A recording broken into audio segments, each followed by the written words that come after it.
শুভ সকাল বন্ধুরা, আশা করছি তোমরা সবাই ভালো আছো। আমিও খুব ভালো আছি। তো চলো এইভাবে দিনটাকে স্টার্ট করি।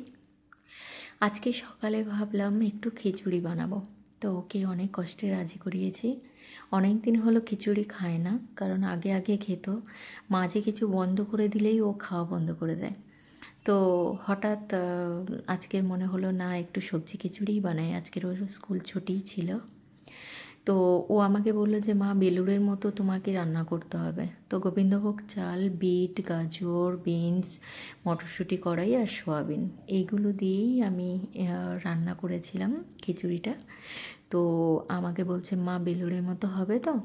আমি বলছি বেলুড়ের মতো আমি জীবনে পারবো না, তো বেলুড়ে যা যা দেয় আমি তাই তাই দিয়ে করেছি, দেখো খেয়ে। তো অনেক কষ্টে রাজি হয়েছে যে হ্যাঁ মা, সকালবেলা খিচুড়ি খাবো।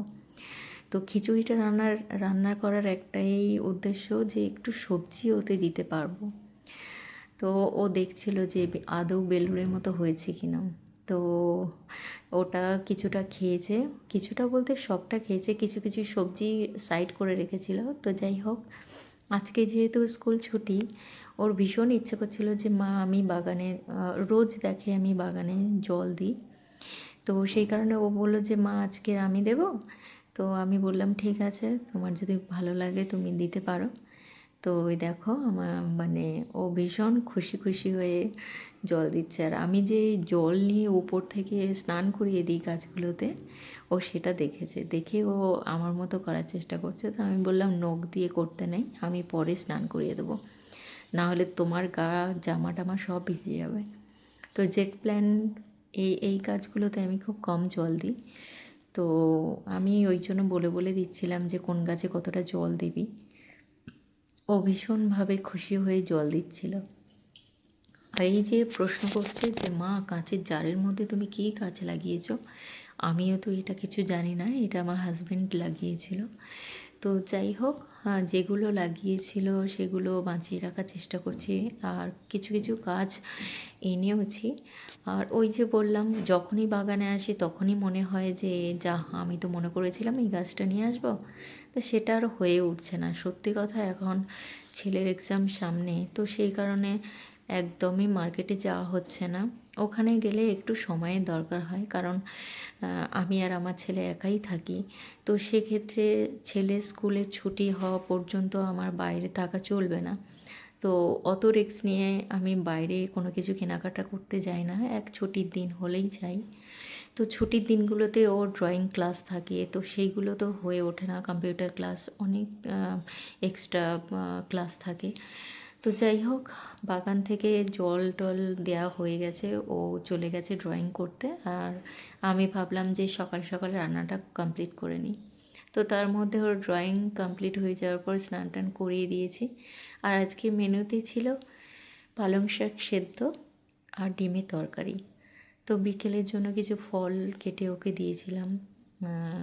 আজকের ওর ড্রয়িং ক্লাস ছিল। তো ওকে বললাম যে তাড়াতাড়ি তুমি রেডি হয়ে নাও। ও বললো যে মা, একটু টিভি দেখি। আমি বলছি যে না, ক্লাসের টাইম হয়ে গেছে, তোমাকে আর টিভি দেখতে হবে না।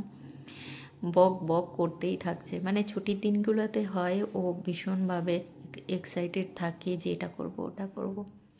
তো ওখান থেকে এসেই ও নিজে নিজেই বলে যে মা, আমি লক খুলব। তো ঠিক আছে, বড় হয়েছে, লক ও নিজে নিজেই দিক, পারুক আর নাই পারুক চেষ্টা করতে দিতে হয়।